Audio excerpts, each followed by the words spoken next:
facilitating the work of some of the groups. Now I would like to tell you about some important issues. The first one has to do with interpretation. There is interpretation available, and you have the option at the bottom of the screen where you can select the language you would like to listen to. There is English and Spanish interpretation. And you can use select the language in that button. Next, please. In the first session, we had an introduction to TD research approaches. Today, we have the honor of having a conference about challenges and solutions for the kind of science dissemination we need. So we need to go beyond the academic audience, and this is one of the main challenges in our research projects because we include other stakeholders. Today we will have an expert in the topic, and they are going to provide us with some tips in order to improve science dissemination. Next, please. Bueno, la logística. Esta sesión será de 90 minutos. Dynamics. We will have a 90-minute session. We will have a Q&A session at the end. So please, any comment or question you might have, please include them in the chat. We will be making a note of these questions and comments, and then we will forward them to the presenters. The sessions are being recorded and they are posted on the website within 24 hours. The reference materials for this session will also be included in the website.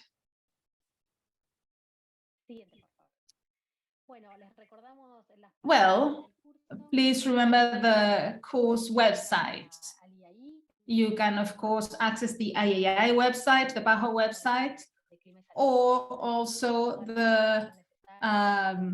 you can check out the GCCHE website to, watch the videos or read the material, whatever you need.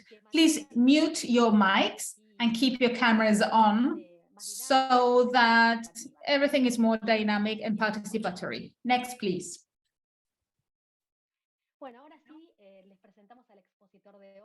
This is today's presenter. This is Juan Manuel Sarasua. He's a scientific journalist. He works in the States and Latin America. He writes about biology, health, basic research, open science, science policy, science in Latin America and Europe. As of late, he has also focused on communication on COVID-19 and climate change. His work in science communication involves helping researchers communicate their research to non-specialized audiences. He suggests an easy way to communicate results, and also he also addresses the science behind the research. He helps identify the key aspects to, tell a story, develop a story, and measure its impact. To do this, he works closely with scientists, journalists, marketing experts, communication experts, IT teams, journalists, media producers, agencies, really several stakeholders that can help researchers improve communication and help audiences understand topics that actually involve us all.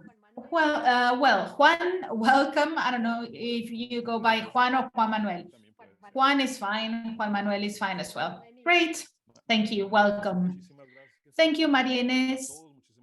Thank you, everyone. Thank you, PAHO, Colombia, the IAI, and thank you all for participating. As Maria Inés has said, I've been working with scientists for many years now from our university and also outside the university, because I try to help them understand which aspects they should communicate. What I will try to do today is provide an overview of the very few key aspects that a lab or scientist should consider when it comes to preparing a communication, be it in any format. But I believe that we need to organize ourselves first in order to communicate something. Okay, I'm going to share my screen now. Sí. Un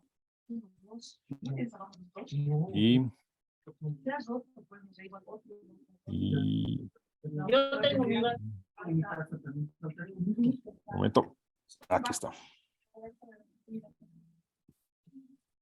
Perfecto. Aquí esta es la presentación. ¿La ven bien? Okay, can you see the presentation? Yes, that's fine. Okay, let's begin now with a question that Haley will be displaying on the screen. Let's take a few minutes to do this. Do you think that it's important to communicate your science to the general public? First option, number one, is yes, a lot. I always do it, even those aspects we think are not worth being communicated. Two, it's important, but not essential.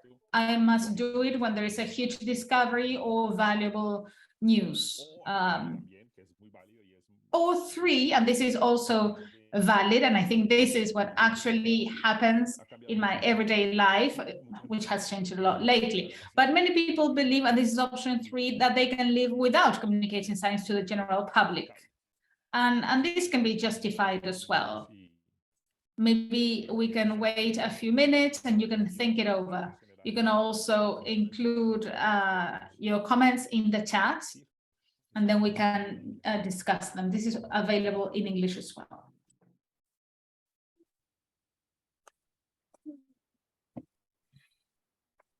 Esto es un gran aliciente encontrar que hay, pues, viendo la respuesta. Well, it's great to see that by looking at the answers, many people are interested in communicating several aspects of research. And there is quite a high percentage as well that only important results should be communicated. For instance, when I have some valuable news or a valuable result, I'm very happy that no one has selected option three, because it's very discouraging, because I need to eat too. Okay, so let's start the presentation with a question. Why is it important to communicate the science we do? We believe that it's very important to do so. And hopefully after this talk, you will be persuaded as well to do this.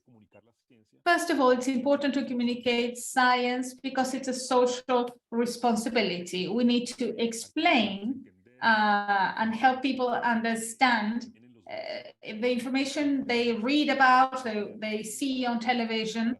And we also need to provide answers to the questions that you have found and that people have as well. And many times it's your job, finding solutions to problems that affect many people. So that was number one, social responsibility. There is another reason which is also important, and this is mainly why the IAI is working on this, is lobbying. We need to advise people correctly. I think this is at least the case in Latin America. We need to improve budgetary plans in order to create a political decision-making process that really considers the scientific results and scientific research. This is like a dream, but this is why it's important to communicate science. This role of advising scientists is still not ideal in Latin America. There is some work in this regard, but there is still a long way to go, and you're aware of this need. And this is why it's important for you to learn to communicate to non-scientists. I'm sorry, there's someone with a mic on. Can you please mute yourself? Because sorry about this, but it's difficult to speak with a mic on. Thank you.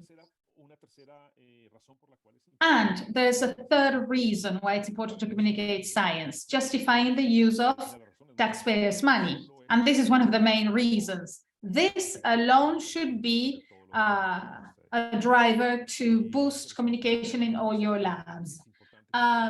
Personally, or each of us knows that it's important to communicate science many times to obtain funds. And there are several funders, and this happens a lot. They require developing communication strategies that have an impact on society or on your research group. And this applies to several types of organizations, to different researchers, I don't know, early career researchers, postdoc people. There are several types of funding schemes. And this happens quite a lot. Actually, funders request that researchers have a communication strategy. I have an example from last week, for instance. The Fondo de Patagonia was created, or the Patagonia Fund, and one of the requirements was that, or is that, there should be, you know, communication projects within the projects. Also, there is another fund. The idea is to create change and participate in the coming revolutions. And this is what they say there.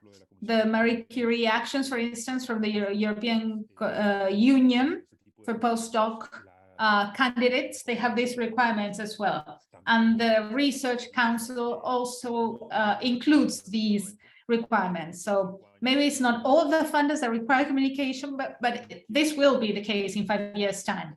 I don't want to criticize everyone, but because I know that you're all interested in disseminating information. But we must remember that this is not the general rule, and many times communicating science and research results has become, you know, summarizing your results, maybe talking to other researchers, having an easy, simple blog, a Twitter account, and that's that. But that's not what our aim is. We would like this to be a two-way communication path. You know, that's the definition of communication, is a two-way process. And this is possible, you know, because technology allows us to do this, because users and people are demanding this, actually. They require constant communication. And to do this, it's not enough, you know, to write a blog article or just, you know, have a Twitter account. I think we need to understand that we really need to pay attention to these contents, and to do so, to devote this some time, and to do so effectively, we need to know what we already have in order to communicate our science. We need to understand that communicating research results or with data and academic or scientific content is not enough in order to actually have an impact on a larger audience. Not even science policymakers find this enough.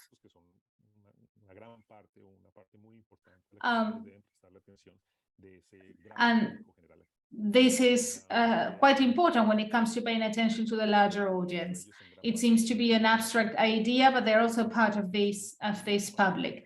This is why we need better communication strategies that will allow us to reach the society with information we have. We shouldn't be making, you know, a huge effort to communicate results we don't have. And this is very important, because we need to get people to trust science again, because we have a context of increasing misinformation. We have an amazing technological advances now, and we can create content and publish it in a faster way, in a more faithful way, and we can have a lot more impact. So if we deny all this, it's not very intelligent, because this is the world we're living in. Things will become harder, and we need to own our own communication, so we need to know about all this. This is an avalanche, okay? We can do nothing to stop it. And this is what we have seen in the last few years with the COVID pandemic. Last year, we had a similar course. We said that the pandemic created an a news chaos throughout the world. And in some areas, people didn't trust some areas. And this was the case with science as well. Why? Because from one moment to the next, people became extremely interested in science. The audience was anxious, scared, and they were a captive audience, okay? And this is what fear does, actually. You're nervous all the time, and you are alert all the time. That means that we are connected 24 hours a day. We all needed and required constant guiding. Politicians, the general public, journalists, decision makers, other scientists, okay? No one was immune to all this. We wanted information all the time. And this drove the demand to have better quality and more scientific communication. It wasn't that easy, of course, to have better communication. It's very difficult to actually have good communication. At the beginning, communication was led by journalists that were not scientific journalists, and they were not specialized. But I'm not criticizing them. I'm just saying what happened. There are great examples of journalists who are not scientific journalists, but who did a great job anyway, and they keep doing that. And also influencers who kept working. During the pandemic, this was like, fuel for this fire that kept on going. Scientists needed to adapt to all this, to this, crazy pace of news, of print mass media, social media. And this goes absolutely against science communication in some areas, at least. Some, like astronomy, are actually very fast, or IT as well. But most other sciences, health, biology, medicine, communication is much slower, but because you need to be careful about what you say. So non-specialized services did their best, and sometimes it went well, sometimes it didn't. And this obsession about communicating the facts meant that actually understanding the facts was secondary. It was the most important thing was to communicate the latest fact, the latest news, the opinion of I don't know, some expert. And that came before really understanding what people say.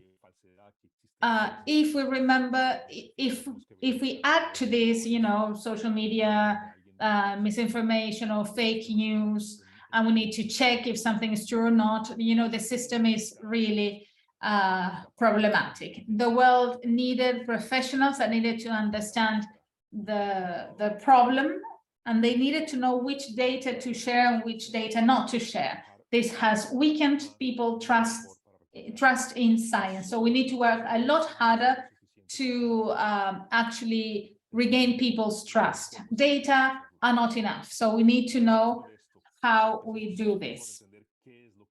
First, we need to understand what we need to communicate. Now we will have a second question. Please take a minute to answer the question. Based on your experience and your field of study, what do you think is an important aspect to communicate to a non-scientific audience? You can choose one of the options or write more comments in the chat.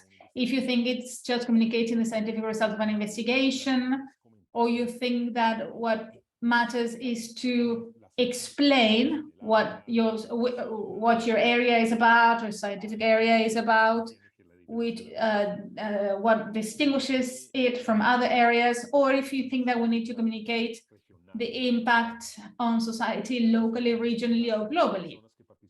Number 4, the people who did the research and the skills, you communicate the training, where they come from, what they contributed to the study as well. And if you can think of something else, please write it down in the chat.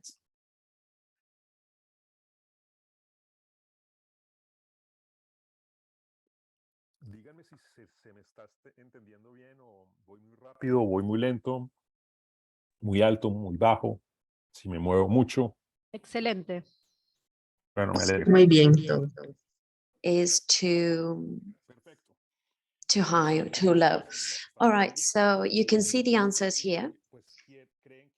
Most people believe that what needs to be communicated is the impact it has on society, both locally, regionally, and globally. And that's very interesting because we are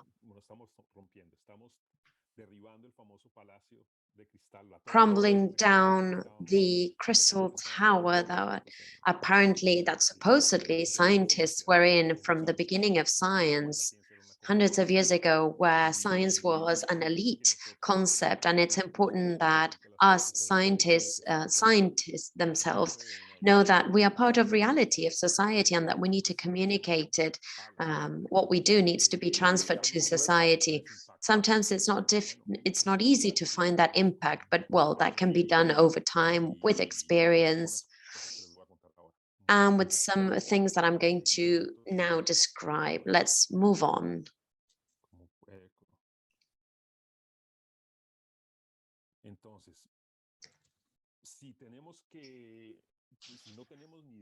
So if we have no idea on how to communicate this, perhaps in order to answer this question that we just asked of what needs to communicate, we need to pay attention to what journalists and media are doing.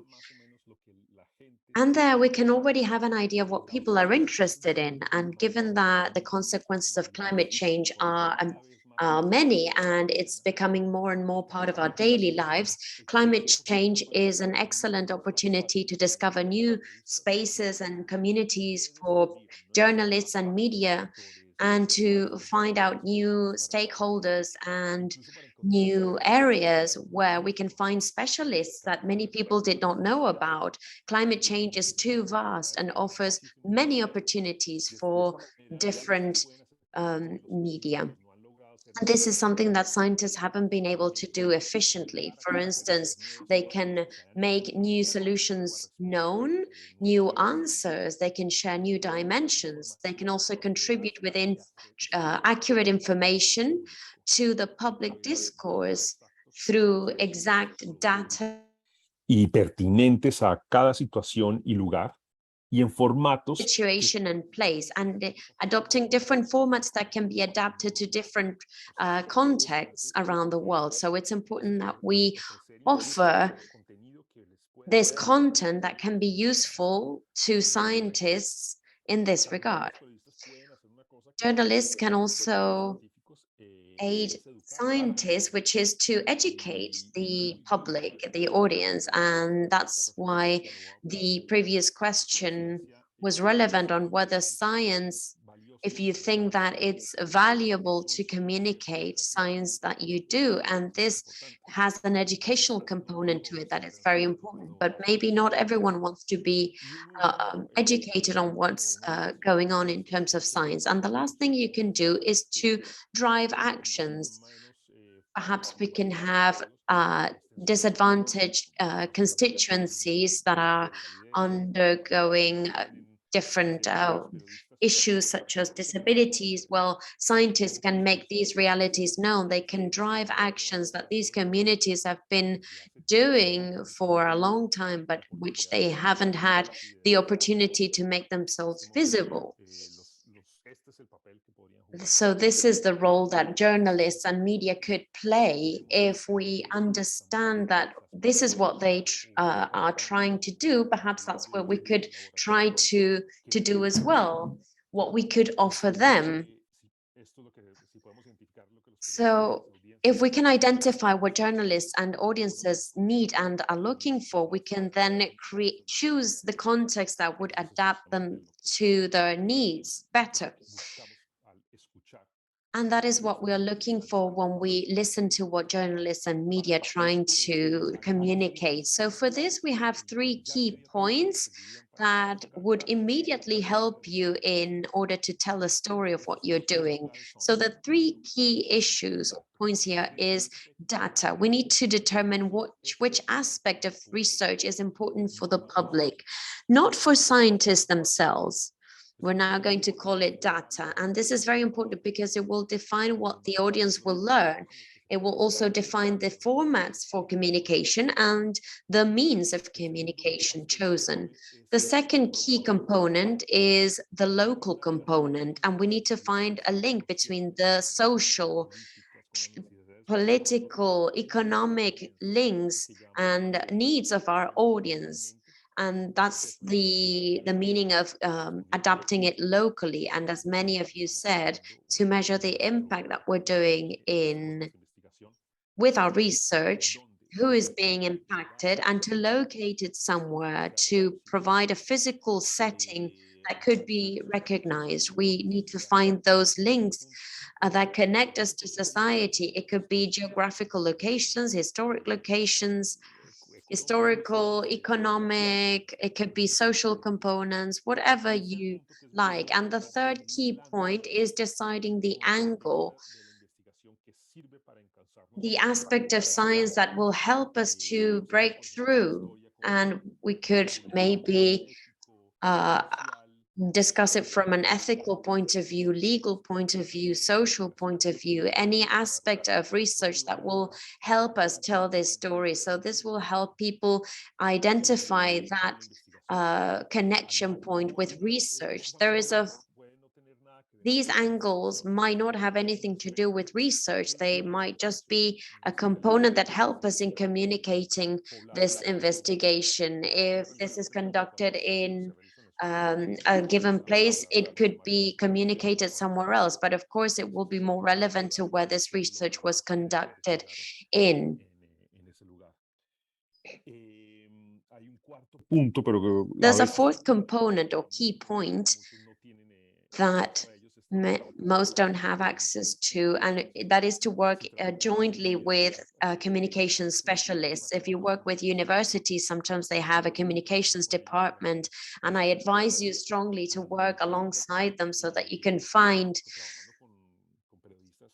by working with specialized journalists, that would be a first step in order to learn the art of writing, and they can probably give you many indications on how to do this. But let's not forget that we need to attract the audience. We don't just have to educate. We can explain all the concepts, but it's important that you tell things that are interesting, to provide information in an efficient way. Remember that attention span of people does not go beyond 8 seconds. Instagram has videos of 10 seconds long, and the first 2 seconds, if you're not hooked, then the Instagram algorithm penalizes this video and will remove it. So if you're able to maintain the audience's attention for more than 10 seconds,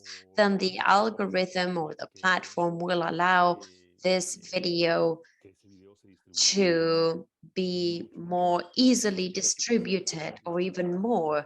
I'm not saying that this is what you should be doing, but this is how it works in many social media platforms. And what we need to do is to attract the attention of the public, and not trying to establish the absolute truth, but rather to grab the attention quickly and to use those 3 key points that I've just mentioned.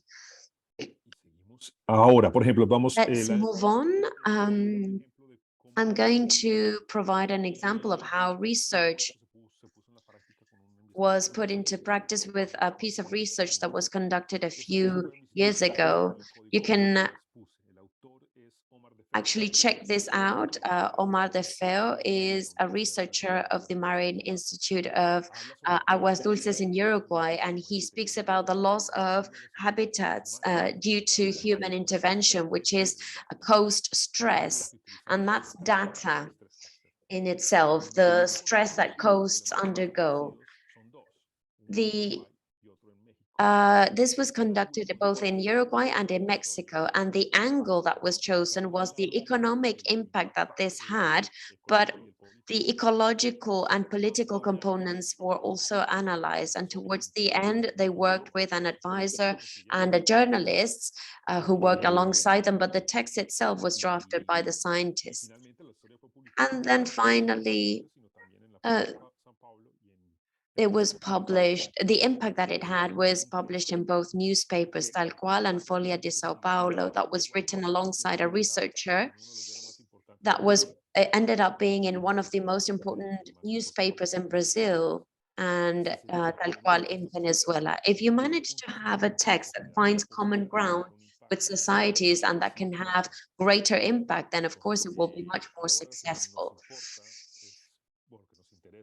Well, what we're now interested in, probably you're interested in knowing how to communicate, because we know what to communicate, but how do we communicate? And let's now have a look at the different components that should be borne in mind. And this is the most important concept.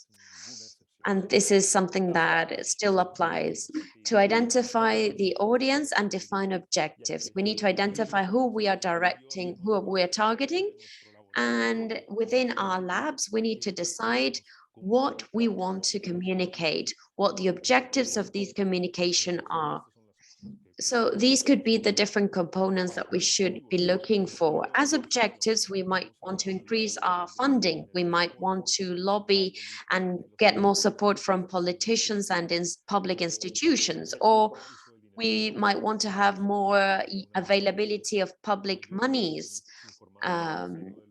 Perhaps we want to the parliaments to have better informed decisions, or we might want to combat misinformation. Perhaps we want to increase the validity of science, and this all depends on who we communicate this to. And so defining and identifying the audience who is going to listen to us is very important.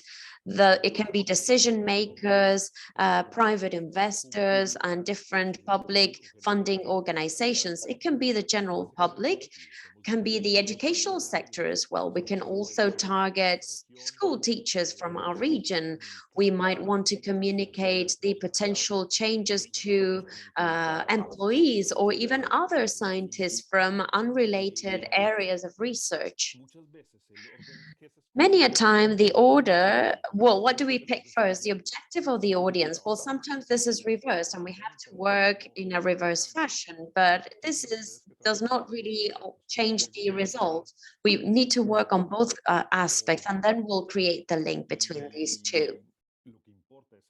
What matters is that we understand what the audience needs, and that's why it's important to listen.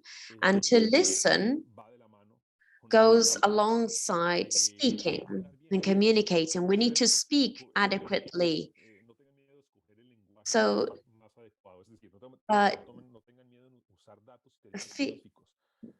do not be afraid of choosing scientific jargon, but avoid using all the jargon that you usually use. For instance, words that might be more too technical used within the lab can complicate conversations on the hallway, or so sometimes something that you've assimilated but others have not, try not to do that, but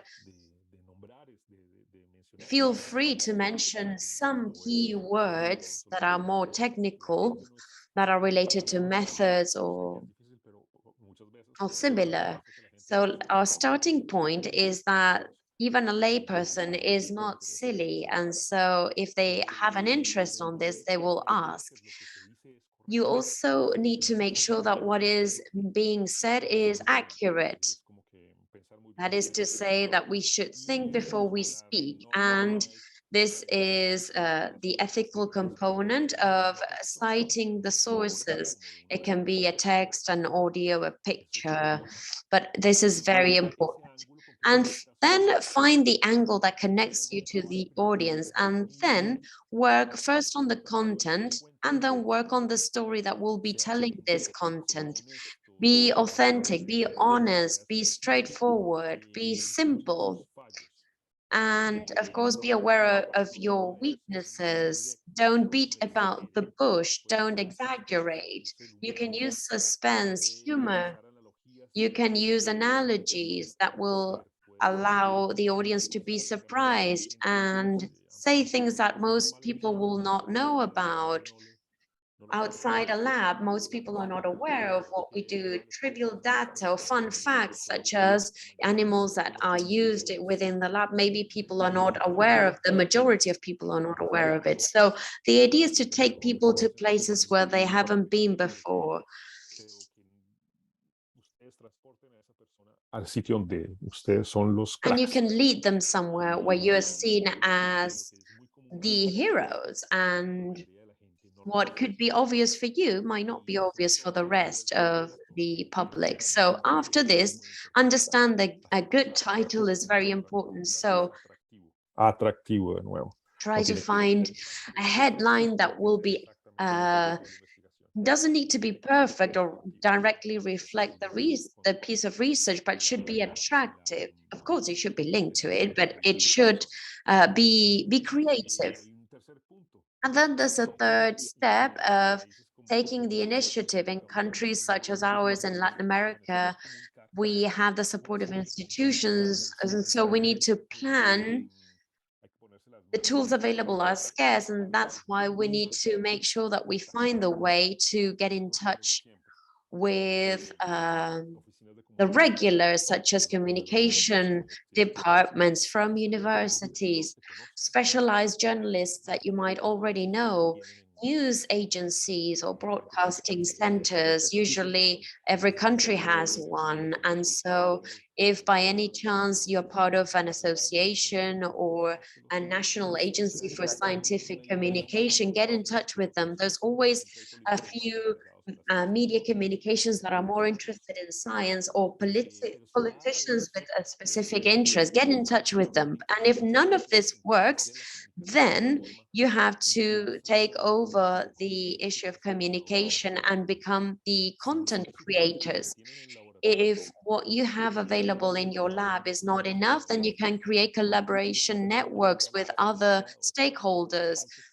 Feel free to contact similar agencies or similar, and help use mutual collaboration, even though the discipline or the area of work might be different. It can be anthropologists or sociologists. So this has changed the roles of researchers in communicating with the public. And perhaps what we don't need is to have big dissemination projects, but rather to prepare ourselves for this communication. These are the key messages of this session, that you need to stop being the researchers in order to become a new type of researcher. So we are both senders and receptors of information. As scientists, we're always interacting with everybody, and the bottleneck that sometimes existed in accessing scientists hasn't disappeared, but it's much easier to contact a specialist at a university around the world than 10 or 20 years ago. And so this is becoming easier, and digitalization of scientists is almost compulsory. This presence defines you, and in a way makes it a mechanism for validity. If it doesn't exist on the web, then it doesn't exist. You might agree or disagree, but thousands of people and thousands of algorithms believe this. That's why it's important that you have this digital existence. You need to prepare yourselves to communicate this, because communication more than ever is going both directions. So that's the advice that I'm giving you, so that you can actually take on this role and do this two-way communication. First, to create communication assignments within the group, who is going to be in charge of social media or the institutional email, who's in charge of providing replies to the press, and participate in social media that you choose. It doesn't have to be an overwhelming participation every day, but do have a presence on social media, ask questions, update your online presence, use ORCID, Google Scholar, LinkedIn might not seem relevant, but it is. And these are just to name a few. And this will allow you to be more visible. Organize your content so that you have pictures of scientists who are part of your lab, and the different, the names of the institutional logos, the names, the positions. Perhaps we can waste days, spend days just looking for this data, but file them correctly so that everybody can actually answer to these requests. For instance, spending days choosing, knowing what someone's position is. Also invest in, approach the communication networks, suggest different networks or people to redirect this question. As scientists and experts, this is very valuable. And even if you don't have access to this, it's important that you say no when you don't know an answer. But if you don't, you can always ask someone else, or you can refer someone to answer that question, but offer some kind of reply. This is just kindness. Be agile when interacting with media, so that you don't spend too much time. You can use WhatsApp to send messages or comments, or make yourself sources of information for people. You can even reach active youngsters. Many young people use social media to communicate interesting items of data, and this is already a public that can help in spreading the word, so you can become their source of information. And then invest a minimum amount in equipment to communicate, pay probably headsets, a cell phone, such as the one I'm having. It's excellent to record a distant video, and you can create different communication elements that you can then can be adequate. And then spend some time in training journalists. Open your labs, and media are sometimes not used to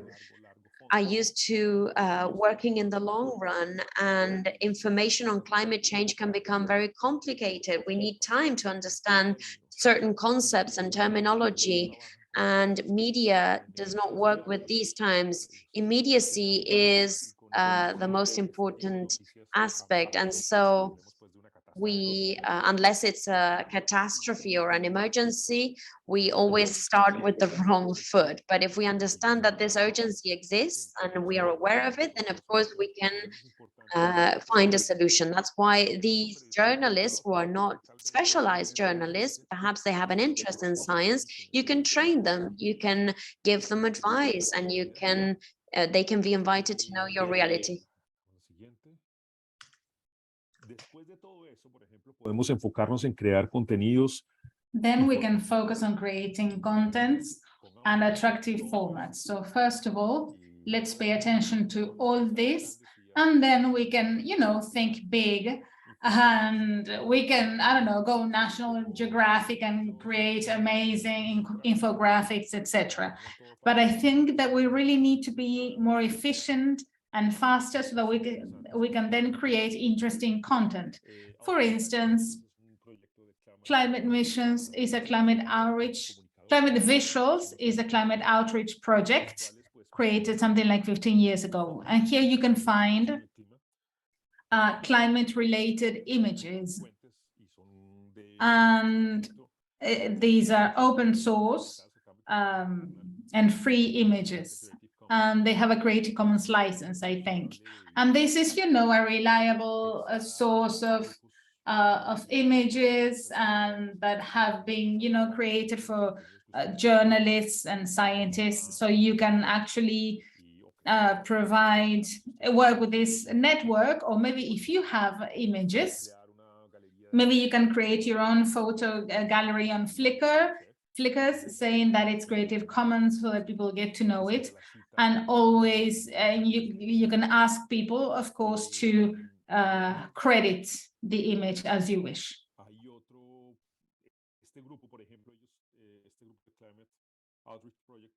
This climate outreach project has 7 core principles for climate change communication. If you would like to know what is worth doing,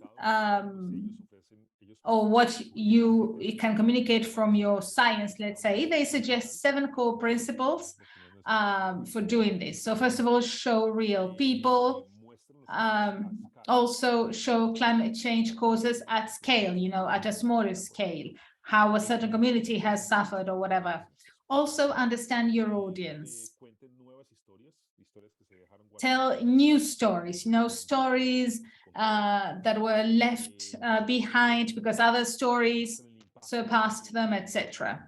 Also show emotionally powerful impacts and show local but serious impacts. Also be careful, especially with climate change, because everything is controversial now and everything can be used, or objectives very different from the ones we intended at first. So be very careful with your message, your images, your images on the online. Well, actually, in any kind of digital environment. I think this is very interesting for you to see and save, actually. Also, this is another example of a project showing the local, local impact. We need to remember impact. This is a research project. It's not enough to say, I don't know, if polar bears are now suffering, if in our country we don't have polar bears. So we need to consider these, what we need to consider is local impact. This is a project called This Climate Does Not Exist. The Mila Foundation used AI to, generate these images to show these sites and what they would look like if we had, I don't know, higher temperatures, if there were floods, etc. This is, of course, you can check this out with a QR code, and you will see that AI was used, that AI applied data on fires, floods, pollution. They created this type of image. It's an artistic project, but it has quite a lot of, quite a huge visual impact. And I think it can relate to what you're doing as well. And this is another example. Climate Central. They do something different, but they show us the before and after. This is in Buenos Aires, Argentina, and they show us what the city would look like before and after a flood, if, the sea levels rose by so many meters or not. And they do this with several cities in the world. Showing a local image is very important to be able to understand the value of science. These are great examples, and of course they require resources and funds, but it's something we would all like to do, actually. But first of all, we need to start with simpler things and then go on to, more complicated projects. Aquí ahora, por ejemplo, otro ejemplo de mostrar el impacto local, los datos locales año tras año. Another example of showing the local impact. This is Climate Central again. Here you can see that the mean temperature changes in Los Angeles between 1878 and 2021. I knew I was familiar with the global image, but they have decided to do this for several cities. For instance, this is Arizona. You can take your data, at a given place within a given time frame, you can do the same. So this is Arizona, the world, Los Angeles. There are many more other sites, and there's a portal that you can find by scanning this code, and they provide, filters and hundreds of charts that can be used and that can inspire your work. There are also some new formats. For instance, this is a project conducted at the Ciénaga de Rinconada Magdalena, which is also a scroll down website that has several multimedia contents, audio, video, images. And it's a final result of a project that took several years and which explains how local communities contributed to scientific knowledge. And that knowledge is very important is very useful to fight against the impact of climate change. And I believe this is a great example of communication, of science communication, of the joint work of the community and scientists. There is another project. Now they have another project where they explain how small communities can establish this connection between small communities and cities, or people from cities and people from the countryside, how they can connect to share this knowledge and apply it in order to fight climate change. There are also large portals, of course, for instance, NASA, where they have millions of communication ideas. This is just an example, okay? So if you can have a look at these huge portals and research sites, I'm sure you will find several ideas to communicate data, events, or results. I know it's very difficult to do something like this, and that's not our aim, but I'm sure you can find some inspiration here. The impact can have several shapes. Have a look at this communication that is very simple and that allows people to work together. And how can we maximize this impact? This was work done by political scientist Mariana Ducarque in Brazil. She wrote in the Bolivian portal, Página 7, she wrote about environmental policy degradation in Brazil. And this actually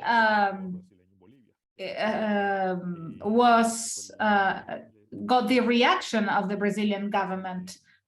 So we have the initial piece of news and the Brazilian government's response. So that actually meant, that's an example of an impact, someone powerful responding to your piece. Another example, Anna Watson from the University of Calgary with Deborah Delgado from the Pontificia Universidad Católica from Peru. They wrote about the environmental agenda in the presidential elections in the summer of 2020. It was a local, political, environmental topic. It was a high quality piece.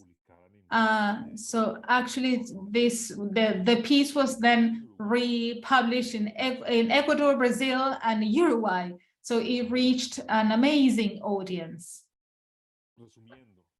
So to summarize, 3 questions. Why is it important to communicate the science we do? Which are the aspects that we need to communicate, and how should we communicate them? I hope that these examples are useful and inspiring, and I hope you have understood this information. And hopefully they'll be useful for you to have an idea about how to, start doing your own homework and organizing your work at your lab so that you can communicate your work from the lab or whatever your field is. I have also created several free science communication tools. For instance, info verification, image and audio editing software, how to write well in English. These are all useful tools, especially when we find barriers in this regard. So thank you, everyone. I'm not sure if I have taken too long or not. No, you're doing fine. Okay, well then, thank you. I will stop sharing my screen now. I don't know if there are 45 questions in the chat, or maybe if there's something you haven't understood, or if you haven't understood a thing, which I hope is not the case, please let me know. So, of course, you can find me on Twitter, and I'm available to help you with anything I can. Thank you very much, and thank you to Columbia University. Thank you, Juan Manuel. The presentation was amazing because it really shows the importance of science communication towards the general public, the civil society. It's important, to communicate everything we do, our research, our papers, why we do what we do. There are many topics that we need to address, because these are topics that affect us all when we think about health, climate, the environment, climate change. They have become more important over the years, and they will become more important. I think that the question is not if there will be an impact. No, that's not the question. We will need to do this type of work. So let's do this efficiently. So we ask ourselves this 20 years ago, should I communicate my science? But now that is not the case, okay? There's no way to stop this. We're not going back, okay? We will not get millennials to stop using the mobiles, okay? You need to, organize your lab. We need to organize our work. We should work efficiently with reduced funds. Or else in 10 years' time, we'll be doing all this at the last minute, under a lot of stress and not efficiently. When I started working with science communication 23 years ago, we kept asking ourselves if communication should be led by journalists or scientists. The question has remained, but it makes no sense because it's two different things. Researchers need to do science, and that's clear. And they need, if they want to do communication instead of science, that's fine too. However, every scientist needs to communicate more and more, and there's no way around it. Why? Because there are millions of researchers in the world, and there are hundreds more institutions in the world as well, maybe thousands more scholarships or funds. So there is a bottleneck. And it will become harder to, stand out, to disseminate what you do.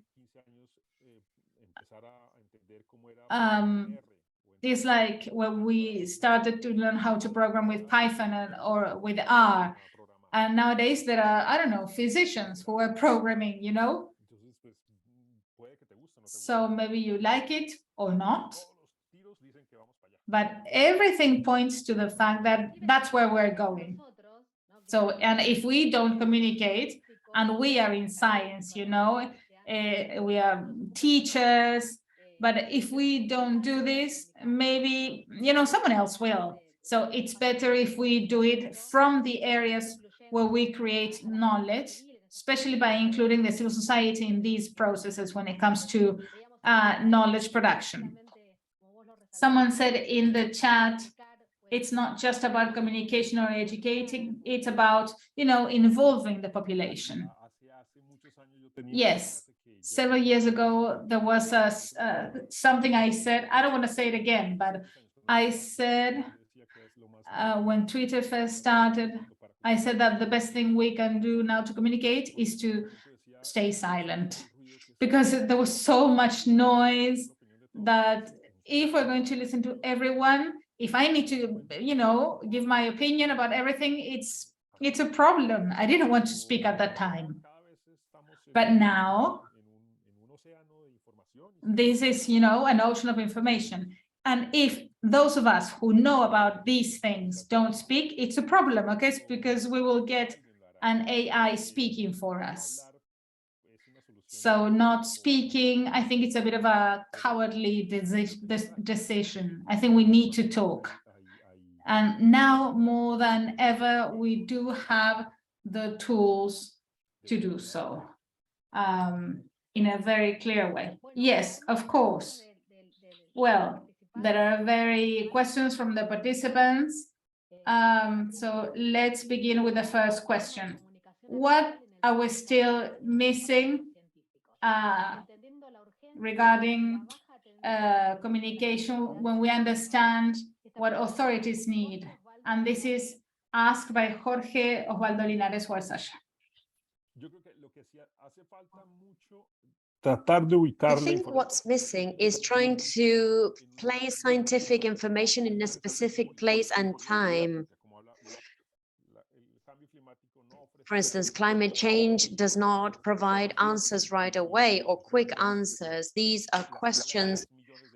Of course, this can be answered millions of years from now, but of course, what needs to be done is to limit the general impacts. For instance, when we talk about impact, the sea level rise, how many centimeters would it increase until 2050? Well, what does this increase mean? Is it the same in all countries, or is it in some regions or in some places? So am I able to filter this information and to provide information on my specific place, country, or will it be different, for instance, here in Colombia?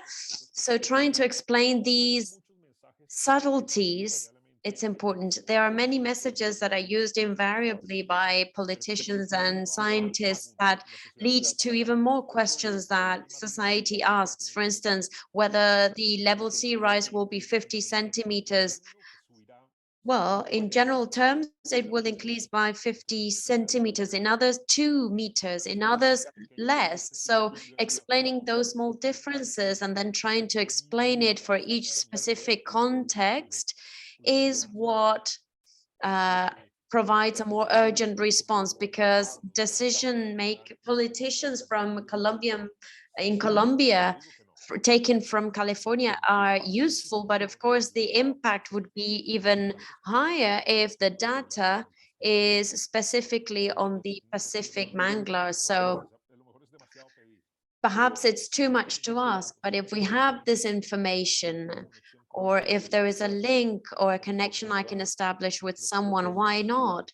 I think that this is needed to relocate the problems. Thank you. Another question, also very interesting, from Guillermo Soriano.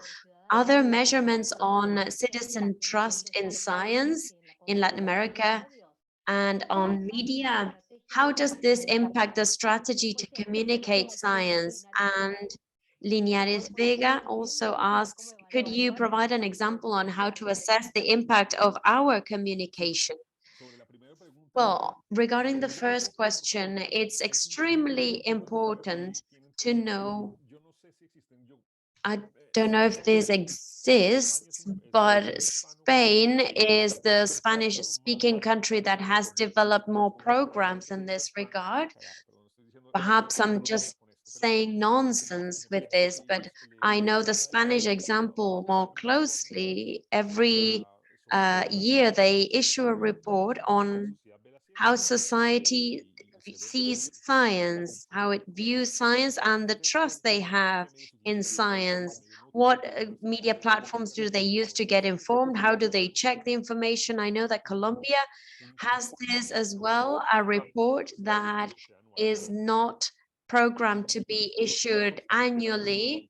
And I know that in Argentina, a similar system also takes place, but the social impact of science in every country is extremely important in order to understand how people get informed on science. This is key. And I think that this should be financed every year so that a report can be issued annually on each society, because yes, we know that we would then know, for instance, if every year more people are using smartphones than laptops, then most formats will be adapted to smartphones. Users are using smartphones more than laptops in general, or even now TikTok is more popular than Twitter, Facebook. So we should adapt the format. We can adapt the length of the format. We can be focused more on these two components, and then we can already select what data we include, and what we disregard. So imagine if we had information every year, what we could do at each university. We can adapt the communications plan to each region, to each province, to what the data is showing us, so that we can establish this. And what about the example? What was the example from the second question? Yeah, if you can provide an example on how to assess the impact of our communication. Well, this is very important, but this you have to decide for yourselves, because 10 years ago, what had the biggest impact was how many retweets we had, or how many people was following me on Twitter. That was the metric used. But now we have many more tools available to know whether something that we produce is having a bigger impact or not. The number of conversations that are around a Facebook, Twitter, or LinkedIn post is very high, and algorithms are favoring these sort of publications and posts. If there is much discussion around a given post, then we can say that the content has been successful. The algorithm would think in the same way. And so platforms of misinformation are very successful, because we always have comments on our publications, and that grabs the attention even more. The number of interactions created is important to be borne in mind. And in order to start, there are systems to measure payment systems that are not worth it for labs, I think, because the number of times a content is shared is important to know this.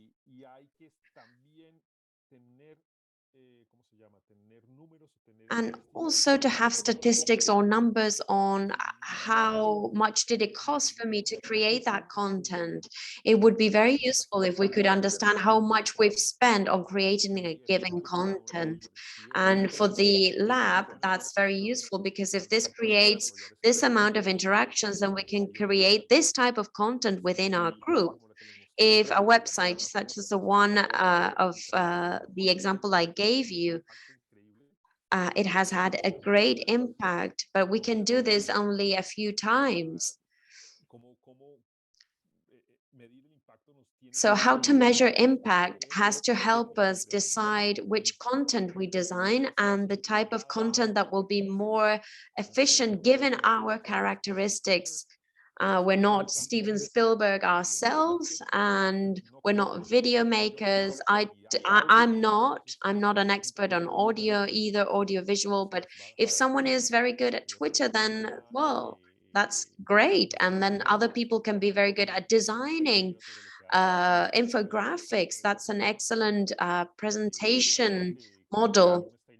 Other people are much better at creating technical reports and measuring the interaction. Every time a media platform calls you for an interview, well, that's having impact. And every time something is shared, you can know this also. It's easy to know.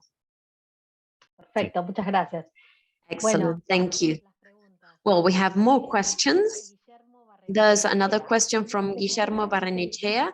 The needs for journalism or media are representative of what society needs to receive from scientists? How do you see this? What's your input on that? Well, sometimes there are news that are relevant or there are needs, but of course they might be different from what the scientists can give. So how do we communicate climate change? Do we discuss this from the point of view of collapse or giving hope of the climate situation? Well, everything that you're mentioning, for example, has the characteristic of scientific journalism is journalism. It's like all other types of journalism. And journalism is different from communication, but scientific journalists ask questions of what is being done at the moment. So journalism is a weapon of power and can be a weapon that can align those who are using that power, such as institutes. So a scientific journalist needs to be able to question the scientists. There are many ethical issues included in this component. For instance, with animals, or in Latin America, there are many issues that have to do with science, and they are communicated as with any other branch of journalism. So scientific journalism is like any other type of journalism. We just discuss scientific matters, but it's journalism. And the ethical issues of this profession, maybe that's what the question is addressing. Grabbing the attention with a headline that it speaks of scandal, is that ethical? Of course, it will grab the attention more, but this is the dichotomy of journalism. Many of the journalists I've worked with or that I've seen working with scientists, the journalist writes an incredible post and the scientist leaves his or her ego aside and says that it can be understood by the layperson, but then the editor, because of someone, changes the headline and becomes, for instance, this new medicine of a given university can cure cancer of a specific kind. So that's why we need to have a clear definition of things, because this can then happen when we're talking about basic science products, not even trials. We are already speaking of official drugs. So journalists need to create that impact to grab the attention, and science does not need it to be so. If journalists have more of a say, this situation is very complex, but I think that it's positive that there are more tools available to fight against this kind of information. There are many more ways we can check information. AI that can be misused, but can also be used correctly to check information that has been said by a given person, to check whether that piece of information from the Ministry of Environment from Chile is accurate, correct or not, and whether this is backed up by scientists. But of course, journalism has always been based on grabbing the attention from readers and viewers, and there were excellent columnists. Now there are many more columnists, and media through newsletters has highlighted the existence of columnists or opinion columns as the holders of the true information. So this leads people to identify a given opinion columnist and consider them as the authentic source of information. This is a serious problem, but we are facing it anyway. And so there are many more tools that can be used for negative purposes, but there are also many more tools available to fight against this. All of these ways to check information are being supported by media and institutions, and they can be a good solution. And it would be ideal if most scientists could become part of this network, because we can just disregard fake news, or so everyone's voice has value, and this would be very helpful. And regarding what you were saying, by answering the question on Massimo Palme, how to discredit fake news on social media, or to get in a debate with negationist groups, and what's the best way to deal with this with a given population. For instance, one of the main challenges is how to get informed through reliable sources. There are many sources, and we have to select the sources of information that are the most reliable, and also as scientists, the ones that will be more reliable to communicate our content. So the question was how do we discredit fake news, or to even ignore this kind of news? Well, ignoring or just disregarding altogether fake news. In my Twitter bubble, for instance, people do not retweet fake information, fake news, or does not cite the tweet itself, but takes a print screen and shows how this fake news is going around. So this is not encouraging the dissemination and sharing this post, or providing more attention to the person who's shared it. Well, there's subtleties or characteristics to each social media platform, but ignoring it altogether will create two different contexts, one that promotes this and the other one that ignores it. And this separation is needed, but of course it will be problematic because many people will be on the other group. My mother, for example, many people can be in misinformed Twitter bubbles. In the end, political decisions from a country have to take into account citizens' opinions. I now live in Italy, and there's a concern that a extreme right-wing party will be getting to power.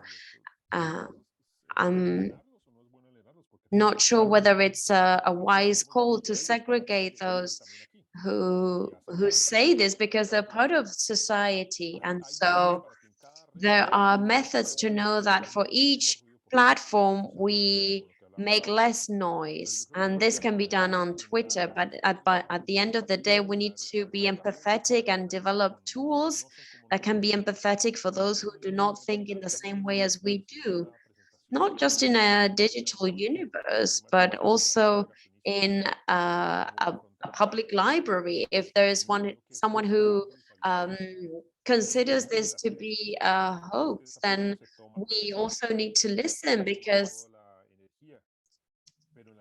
they are part of society. And at some point, there will be more people who are convinced that this type of information has no use, especially if it's not justified by research. But this leads me to the second part of how to choose the source of information. Who should we trust? I have sources of information that I consider to be reliable. Other people might think differently. And in my where I have more influence, in my immediate circle, well, I can communicate what I think, and people might trust me, but that's as far as I go.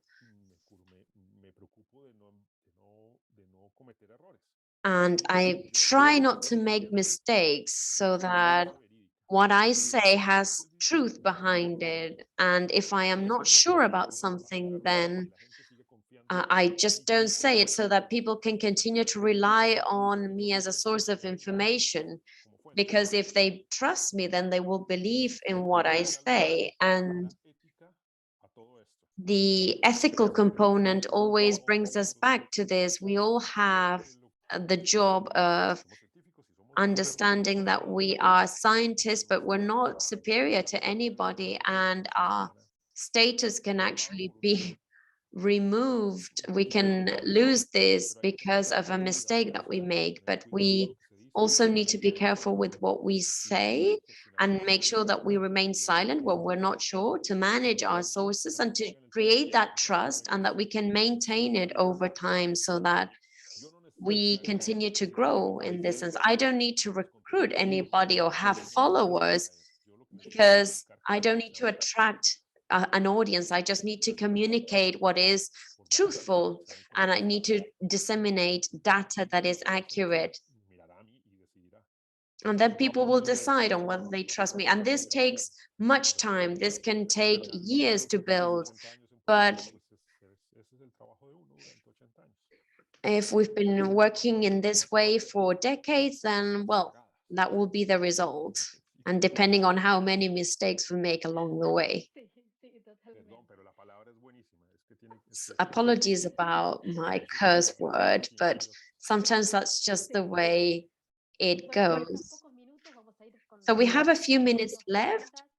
We are going to move on to two more questions. One is from Fanny Ramos. Social media have played a role, but there are populations where we cannot access these platforms. And for this, we need more time, money, energy. How plausible do you consider research agencies and governments, as well as other organizations, to invest what is needed to have more efficient communication? Estamos hablando todo el tiempo de comunicación digital, cuando en realidad That's very clear. Many times we talk about digital communications, and some people don't even have an internet connection. But curiously enough, it's the opposite in Africa. The mobile network is much better in Africa, and many epidemiologists know this. And the use of mobile phones has been very active for 20 years, you know. So people, get their information on their mobiles. Maybe, what is valid, true for Latin America is not true for Africa, and the opposite.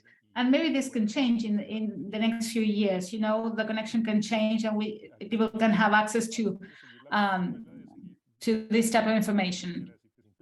We need to, maybe keep printing information, old school style, and we need to work with local communities. It's very important to do this. We need to to select the audience we want. And this is a great example of an audience. Scientific research is usually done in capital cities, and then they get to provinces. Dorian. Eso. Y entonces, sí, la investigación científica se hace desde la capital. So, scientific research is done in the capital, then it goes to, local communities, but you go and ask a local fisherman or someone like that, and we go talk to them, and they don't know about the information. And that's changing now. We need to work with local people. We need to persuade authorities so that they do that. How is this done? I have no idea. I have no idea about many things, but it is true that we need to prioritize this type of audience. I was saying the general public, but that's too abstract as a concept, because how can we communicate to the general public? Who is the general public? Is that tweeting? Is it my mom? Is it my neighbor? And it's also, the place where I am conducting my research. It's the indigenous people that live in the area where I'm working, for instance, and the ones that are helping me. I think that if we find our target audience, it's much easier. We need to talk to our communities, the community that welcomed you for a month, and then tell them about the research, the results, and how this is going to impact them. This is something every scientist does when writing their project, but they do this for themselves. I think that scientists, and this is not easy, but scientists should have this, superpower of imagination. It's very difficult to picture yourself and what you're going to be doing. Esto y esto, recojamos esto y tratemos de dejar esto. Do this. And what will happen when we go back to the community? Will we go back, etc.? And I think in this case, Americans are much more pragmatic in that regard. If they say, okay, no one helps us in the local community, we'll do it ourselves. And in Latin America, it is different. So I don't have an answer for that, but that question is really important. And we need to focus on these target audiences. The questions are great. They're very difficult. Muchísimas más. Yo cobro por respuesta. Yes, there are many more questions. I charge per question. Okay, you're gonna become a millionaire then. I doubt it. There are several questions that we can then forward to Juan, and we can share with all of you as well. But just to summarize, to go overview the more practical items. Many times we don't have enough time within our work to know how to communicate better, how we can, summarize an article and share some highlights with a broader audience. So if you had to make 2 recommendations, what would you say? We need to explain evidence in a short time. We have a captive audience and they pay attention for 5 seconds, okay? So you need to attract people's attention for 5 seconds. How do we explain a scientific paper, or how do we explain it to the general audience in 5 seconds through an Instagram post or Facebook post, LinkedIn post? What would you recommend? Well, this is a skill that you acquire over time. Nobody is a good writer by birth. Maybe Borges, Jorge Luis Borges, or maybe Neruda, okay? Not many people. And I think it's a skill you learn with time. If you need to communicate your science, I think that you need to focus on the impact of your research, okay? If I were to ask these 100 and something participants, if I were to ask them, can you please tell me about your research? They will start by posing the question they asked themselves. But those who study business administration and economics, they use this elevator pitch technique. You meet the company CEO, for instance, in a lift, in an elevator, and you only have 20 seconds, and you have a business model you want to share with this person. And try and do this. They focus on that. I think that science schools should consider this and teach us how to communicate in the same way as lawyers learn to communicate and learn to be objective and learn to, not be biased in their judgment. I think scientists should also learn to do this. And I will start by doing that. Forget about the question, your research question. Think about the impact that the research will have, or the impact you found, even if it has nothing to do with your research aims. But if you found that maybe at the Rio Paraná River, there was a paper published by the IAI, the dams were closed, and when that happened, the fishing communities, it was very few families, but they lost their jobs because there was no more water. And the idea was to investigate the water levels to prevent those dams from closing. And that's an impact that they didn't know, okay? And we realized that these people, now are out of a job. They had to leave the countryside and they're now living under a bridge in the city. So focus on the impact, okay? Focus on that. Also, we need to remember that communicating science many times does not involve talking about what you've done. I write many newspaper media articles about medicine, science, but also technology. And, media articles are documents that include technical aspects such as, funders, participating organizations, people.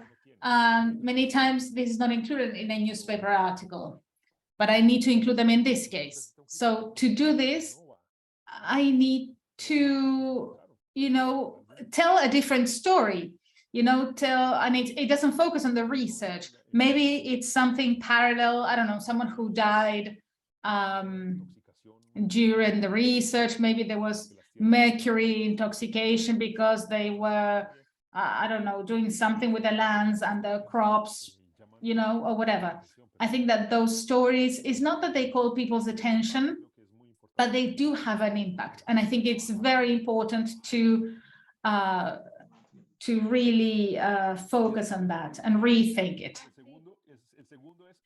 And also try and attend as many writing courses as possible. Writing well is not easy, and scientists need to develop these skills. Please take writing courses.